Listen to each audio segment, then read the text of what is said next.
दोस्तों, एक लड़का जो मजदूरी करके शाम को घर लौट रहा था। उस दिन दोस्तों मौसम बहुत खराब था। हल्की हल्की बारिश हो रही थी। उसको घर पहुंचने की दोस्तों बहुत जल्दी थी। लेकिन अचानक रास्ते में दोस्तों बारिश तेज शुरू हो जाती है और उसी तेज बारिश में चलते वक्त उसे एक अमीर घर की लड़की दिखाई देती है, जो कि दोस्तों वो भी अपने घर अपनी गाड़ी से जा रही थी। लेकिन अचानक उसकी गाड़ी भरी बारिश में अचानक खराब हो जाती है। दोस्तों, यह सब कुछ वो लड़का देख रहा होता है और उसे देखकर उससे रहा नहीं जाता है। उसकी मदद के लिए जा पहुंचता है और बिना कुछ उस सोचे बिना बिना लालच के दोस्तों उसकी मदद करने लगता है। लेकिन दोस्तों, ऐसा लड़का आज के समय में कहाँ मिलता है जो बिना मांगे किसी की मदद कर दे। दोस्तों, जो लड़का होता है वो खुद उस लड़की से कहता है कि मैडम तुम गाड़ी में बैठ जाओ, क्योंकि दोस्तों वो अच्छी तरह समझता था कि किस तरह का माहौल आजकल चल रहा है। शाम का समय था, अंधियारा होने वाला था और बारिश भी तेज हो रही थी। सुनसान रोड था। उसने अकेली लड़की को छोड़कर जाना अच्छा नहीं समझा। दोस्तों, उसने गाड़ी का लॉक लगवा दिया और कहा कि मैडम तुम इसमें बैठो, मैं मैकेनिक को बुला कर लेकर आता हूँ। दोस्तों, वो मैकेनिक को बुला कर लेकर आता है, खुद उसकी गाड़ी ठीक करवाता है और गाड़ी ठीक करवाने के बाद में उसे सेफली घर पहुंचवाता है। कहता है कि मैडम आपकी गाड़ी अब बिल्कुल ठीक है, अब तुम अपने घर आराम से जा सकती हो। तभी वो मैडम कहती है तुम किधर जाओगे? तो वो कहता है आप किधर जाओगी? तो मैडम कहती है मैं सीधा जाऊंगी। तो और जो लड़का होता है वो कहता है कि मैं इस तरफ जाऊंगा।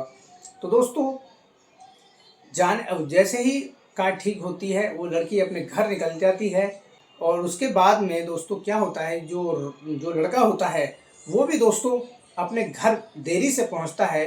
तभी उसकी माँ जो होती है दोस्तों वो उससे कहती है कि बेटे आज इतनी तुझे देर क्यों होगी? पहले तो 2 घंटे पहले आ जाता था, आज इतनी लेट क्यों आया है?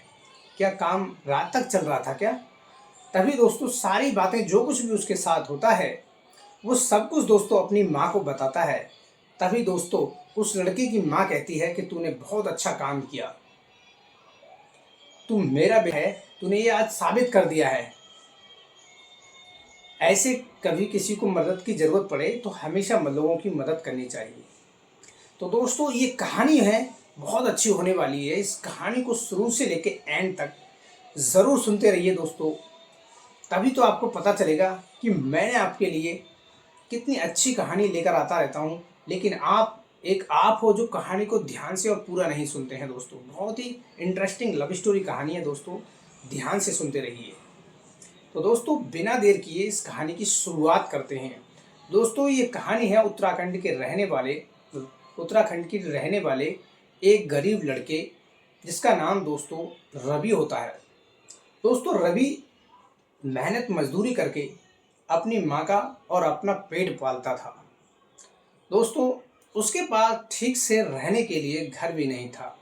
एक टूटा फूटा घर था, उसमें उसकी माँ और रवि रहता था। दोस्तों रवि बहुत मेहनती था, रोज़ मेहनत करके लाता था और अपनी माँ का पेट भरता था। दोस्तों एक दिन अचानक क्या होता है कि दोस्तों एक दिन ड्यूटी से आ रहा होता है और रास्ते में उसे एक अमीर लड़की मिल जाती है जिसकी कार दोस्तों बारिश में भीग रही होती है। उस दिन मौसम बहुत ख़राब होता है। उसकी गाड़ी अचानक से रवि के पास आके खराब हो जाती है और रवि जो होता है दोस्तों बिना सोचे समझे उस लड़की की मदद करने लगता है। मदद करने के बाद दोस्तों क्या होता है कि वो सुनसान रोड था। वो सोच रहा था कि अकेली लड़की को इस समय यहाँ पर छोड़कर जाना ठीक नहीं होगा। दोस्तों रवि जो होता है उस लड़की की मदद करता है और कहता है कि मैडम आप गाड़ी में बैठ जाइए, मैं आपकी मदद करता हूँ। तो दोस्तों जितना हो सकता है रवि कोशिश करता है, लेकिन उससे गाड़ी ठीक नहीं होती है। फिर मैडम से कहता है कि अभी रुको थोड़ी देर, तुम अंदर से लॉक कर लो गाड़ी को, मैं भी मैकेनिक को बुला कर लाता हूँ। दोस्तों मैकेनिक खुद बुलाता है, खुद उसकी मदद करता है और गाड़ी ठीक होने के बाद में वो उसे सेफली घर भेजवा देता है।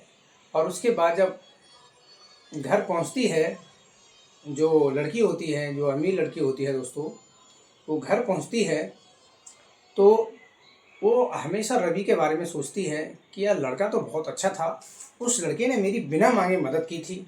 आज के समय में इतने ईमानदार और सच्चे लड़के कहाँ मिलते हैं। ये सब कुछ दोस्तों बिस्तर पे सोकर वो लड़की सोच रही थी। अभी तक एक दूसरे को दोस्तों एक दूसरे का नाम अभी पता नहीं था। वो लड़की सोचती है कि अगले दिन यदि वो लड़का मुझे मिलता है तो उससे मिलती हूँ और कोशिश करती हूँ, वो लड़का बहुत अच्छा है, यदि वो मेरे जीवन में आ जाए तो मेरे जीवन की आधी मुश्किलें तो अपने आप हल हो जाएंगी। इंसान का नेचर अच्छा होना चाहिए। तो दोस्तों वो लड़की थी, वो रवि पर फिदा हो चुकी थी, लेकिन रवि को इस बात की भनक भी नहीं थी। रवि की माँ कहती है कि बेटे आज तो तुम बहुत लेट घर पहुँचती हो। जब घर पहुँचता है रवि तो उसकी माँ कहती है आज बहुत लेट आए हो। तभी दोस्तों रवि कहता है कि माँ मेरे साथ ऐसा हुआ था, एक लड़की फंसी हुई थी, उसकी गाड़ी ख़राब हो गई थी, वो अपने घर जा रही थी और आज मौसम देखो कितना ख़राब है, बारिश भी हो रही है। उसकी मैंने मदद की और उसे घर तक पहुंचा दिया। तभी दोस्तों उसकी माँ कहती है आज तूने साबित कर दिया कि तू मेरा सच्चा बेटा है, तू मेरा ही खून है। दोस्तों रवि के पिताजी तो नहीं थे। रवि मेहनत मजदूरी करके अपना और अपनी माँ का पेट पाल रहा था।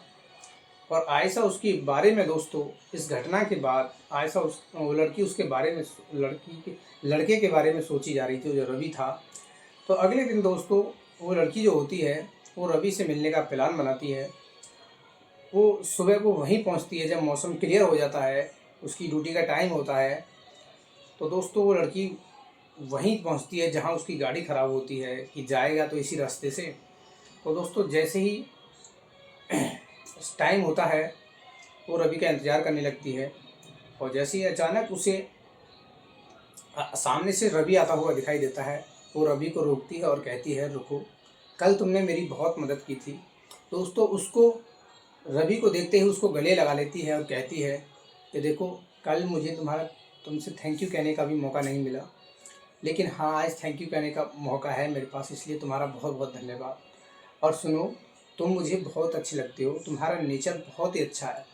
आज के समय में इतने सच्चे लड़के कहाँ मिलते हैं बिना मांगे। कल तुमने मेरी मदद की थी, यदि तुम चाहते तो मुझे कल बीच रास्ते में ही छोड़ के जा सकते थे, लेकिन तुमने ऐसा नहीं किया। इसका मतलब तुम सच्चे और ईमानदार और तुम्हारा नेचर बहुत ही अच्छा है, तुम मुझे बहुत पसंद हो। क्या मैं तुम्हारा नाम जान सकती हूँ? तभी दोस्तों रवि अपना नाम बताता है कि मेरा नाम रवि है। फिर रवि कहता है यदि तुमने मेरा नाम पूछ ही लिया है तो अपना नाम भी बता दो। दोस्तों वो लड़की अपना नाम आयशा बताती है। एक दूसरे को अपना कॉन्टैक्ट नंबर शेयर करते हैं और फिर दोस्तों घर पहुंच जाते हैं अपने अपने घर। रवि अपने काम पे चले जाता है और जो आयशा होती है वो अपने घर वापस चली जाती है। घर जाने के बाद में एक दूसरे कॉल पर बातें करते हैं दोस्तों। धीरे धीरे उनकी बातें प्यार में बदलने लगती है। एक दिन आयशा अपने दिल की बात रवि से कहती है।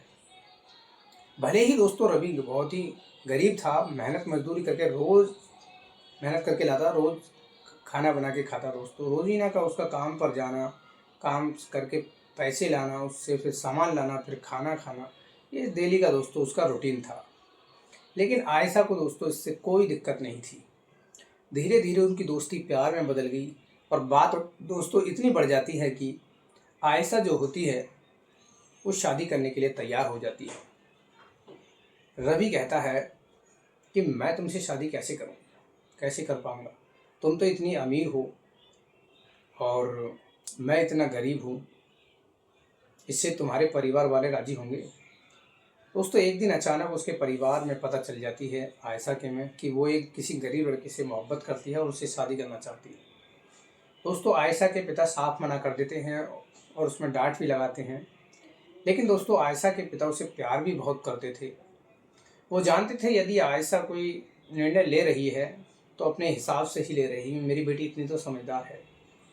दोस्तों शुरुआत में तो उसके पिता इनकार कर देते हैं, लेकिन जो आयशा जो होती है अपने पिता के विरुद्ध जाकर के उस लड़के से, रवि से मंदिर में शादी कर लेती है। शादी करने के बाद में वो एक साथ ही रहने लगते हैं दोस्तों। उसकी माँ और आयशा और रवि एक साथ रहने लगते हैं। दोस्तों जो रवि होता है रोज़ मेहनत मजदूरी करके लाता है और तीनों का पेट भरते हैं आराम से। दोस्तों सब कुछ अच्छा चल रहा था। उसके पिता ने आयशा से कहा था कि यदि तू उस गरीब लड़के से तूने शादी रचाई है तो जीवन में खुश नहीं रहेगी, क्योंकि मैं जानता हूँ ये बहुत गरीब है और तू अमीरी की ठोकर को लात मार के जा रही है। उसने कहा, आयशा ने अपने पिता से कहा कि पिता ऐसा नहीं है, वो लड़का बहुत ही सच्चा और ईमानदार है। उसके जैसा लड़का आज के समय में मिलना मुमकिन ही नहीं, नामुमकिन है मेरे हिसाब से। तो पिता के विरुद्ध जाकर उसने शादी की थी। एक दिन दोस्तों क्या होता है कि जो आयशा होती है उसके पिताजी एक एक्सीडेंट में रास्ते में पड़े हुए मिलते हैं। उधर से क्या होता है कि दोस्तों रवि मेहनत करके आ रहा था, वो देखता है कि ये तो आयशा के पिता हैं। दोस्तों जो आयशा के पिता थे वो पुलिस इंस्पेक्टर थे। किसी गुंडे ने उनका जानबूझकर दोस्तों एक्सीडेंट करवा दिया था और वो मरने की कगार पर थे। और सही टाइम पर पहुंचकर रवि ने हॉस्पिटल उनको ले जाता है। हॉस्पिटल में पहुंचने के बाद ही 3-4 घंटे ठीक अच्छे से ट्रीटमेंट होने के बाद में उन्हें होश आता है। होश आने के बाद में दोस्तों उनकी जान बच जाती है। और ये एहसान आयशा और रवि का ज़िंदगी भर नहीं भूलती है। और दोस्तों जब उसके पिता बिल्कुल ठीक हो जाते हैं तब आयशा से कहते हैं कि बेटी मुझे माफ़ कर देना, तुम्हारा फैसला मुझसे ज़्यादा अच्छा था। ये मुझे पता नहीं था कि मुझसे ज़्यादा तुम्हें इंसानों की परख है। मुझे माफ़ कर दो मेरे बच्चों। दोस्तों हाथ जोड़कर जो सब इंस्पेक्टर जो होते हैं आयशा के पिता, दोनों बच्चों से माफ़ी मांगते हैं और कहते हैं कि मैंने तुम्हारे साथ गलत किया, मुझे ऐसा नहीं करना चाहिए था, बल्कि तुम्हारी शादी बड़ी धूमधाम से खुशी के साथ मुझे करवानी चाहिए थी। ये मेरी सबसे बड़ी भूल थी। दोस्तों आखिर में जो पिता अपनी बेटी और दामाद से नफरत करते थे, क्योंकि उन्होंने एक मंदिर में शादी की थी, लेकिन एक एक्सीडेंट ने दोस्तों सब कुछ बदल दिया। वो समझ चुके थे जो निस्वार्थ किसी की सेवा, किसी की मदद कर सकता है, उससे अच्छा इंसान इस संसार में कोई नहीं हो सकता है। कुछ ऐसा ही नेचर था दोस्तों रवि का। दोस्तों ये कहानी आपको कैसी लगी है कमेंट बॉक्स में ज़रूर बताइएगा। और दोस्तों इस कहानी को ज़्यादा से ज़्यादा शेयर करना दोस्तों, लाइक कमेंट शेयर ज़रूर किया करो दोस्तों, तभी तो मुझे पता चलेगा कि मेरी कहानी कौन कौन सुन रहा है। और हमेशा मुझे सपोर्ट करो दोस्तों, ताकि मेरा हौसला हमेशा बढ़ता रहे। मिलते हैं दोस्तों अगली कहानी में, तब तक के लिए जय हिंद।